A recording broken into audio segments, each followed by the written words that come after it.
Hello and welcome. During the next few minutes, we will focus on one of the key coaching pillars, which is listening.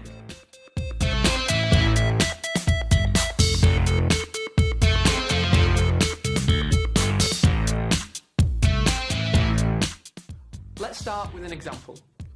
Have you ever been listening to someone or reading a book, but your mind is somewhere else? And after some point, you realise that you don't remember what you just read, or you've missed some part of the conversation. It's quite natural that our brain, when processing large amounts of information, can very easily switch to what's happened in the past or what we'd like to do in the future. But we're not present in the moment. We're not focusing on what is happening now. To hear someone is not the same as listening. Active listening goes beyond just hearing. It means to be really attentive to what someone else is trying to say. Active listening is a skill, so it means that you can learn it and you can use it as a coach or even in your everyday life. By improving your listening skills, you can make the person feel as if they've been heard and understood, build stronger relationships, and generate a deeper connection between yourself and others. A good listener creates a workplace environment where everyone feels safe to express their ideas, opinions and feelings. This environment helps to solve problems in partnership, to save time, to avoid conflicts and any misunderstanding.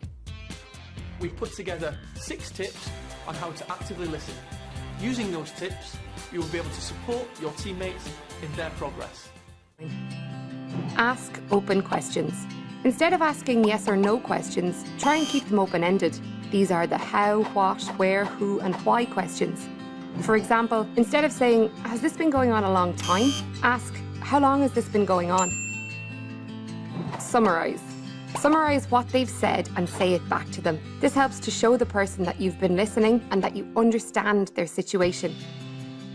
Reflect. Repeating back a word or a phrase can encourage people to go on and expand their thoughts.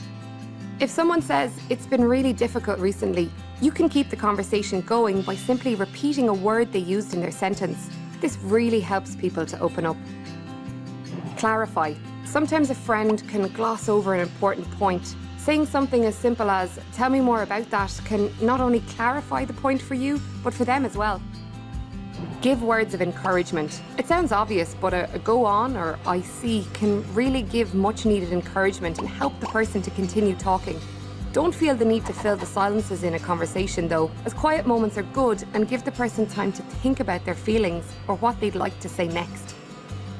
React. You don't have to be completely neutral. If whoever you're talking to has been having a dreadful time, simply acknowledging this is important.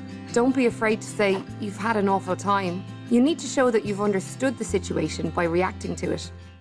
Let's summarise 6 listening techniques that you just learned. Ask open questions like how, what, where, who or why. Summarise. Summarise what they've said and say it back to them. It will show them that you've listened and understood their situation. Reflect. Repeating important words will encourage them to go on and to expand their thoughts. Clarify. Simply ask, repeat or clarify things which are maybe unclear. Encourage. You can say things like, "Go on," "I see." It can really help the person to continue talking. Short pauses or times of silence can also allow them to think more about their feelings and encourage them to go deeper. React. Share what you feel while you are listening. Try to give some honest mirror effect, but avoid judgment and opinions.